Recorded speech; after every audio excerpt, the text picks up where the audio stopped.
Hi, it's me, Andrzej, and this is the motorcycle of the Polish national team. I'm not very good at history. I'd like someone to tell me when was the last time we had a Polish national motorcycle team. I think it was for the Enduro 6 days. But I'm looking for a team that raced on asphalt tracks in road racing. That doesn't change the fact that this is a truly exceptional motorcycle. It's a motorcycle built for the World Endurance Series, which means 24-hour and 8-hour races held all over the world, from Europe to Malaysia, so as far as Asia. And this is the latest machine from the Wacic racing team, now with a new partner, Orlen. It's great for the guys. We congratulate them on getting such a sponsor, and I hope this opens up completely new opportunities for the team. And this motorcycle is kind of a symbol of what they're striving for.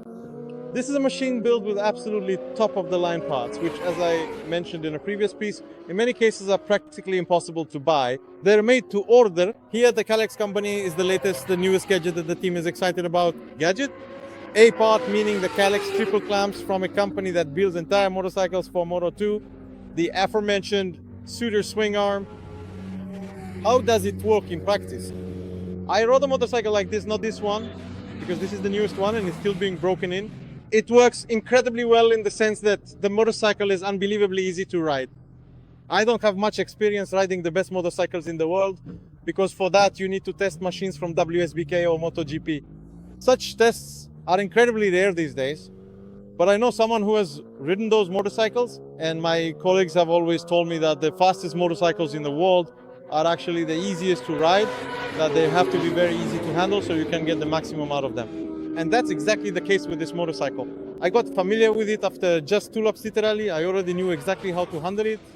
And every aspect, its grip limit, brakes, the chassis was so far beyond my abilities that there was no way I could even come close to reaching them. So riding completely comfortably and with absolute ease at a very deliberate pace where I wasn't at all worried about potentially damaging it, it surprisingly turned out I was a full 1.5 seconds faster than my previous personal record on this very challenging track, which I had just set yesterday on a powerful motorcycle, also equipped with high-performance slicks.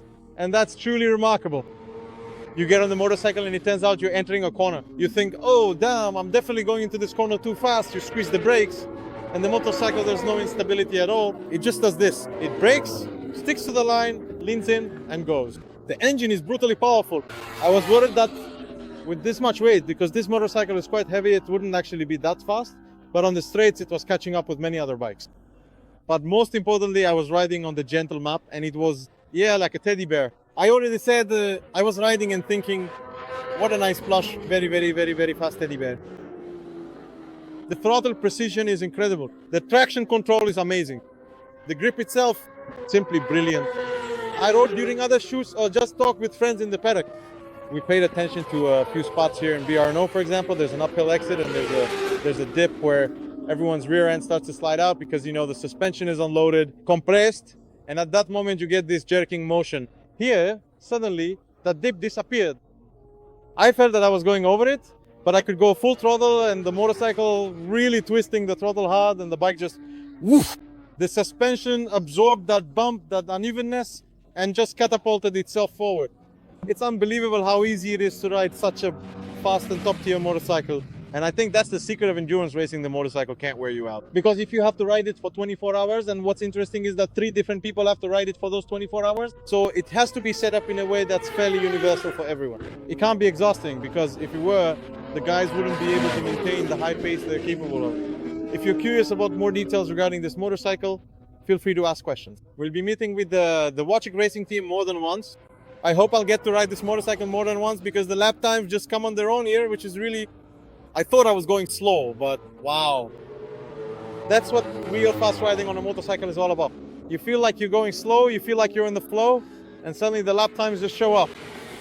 A really, really cool motorcycle. A really, really cool bus.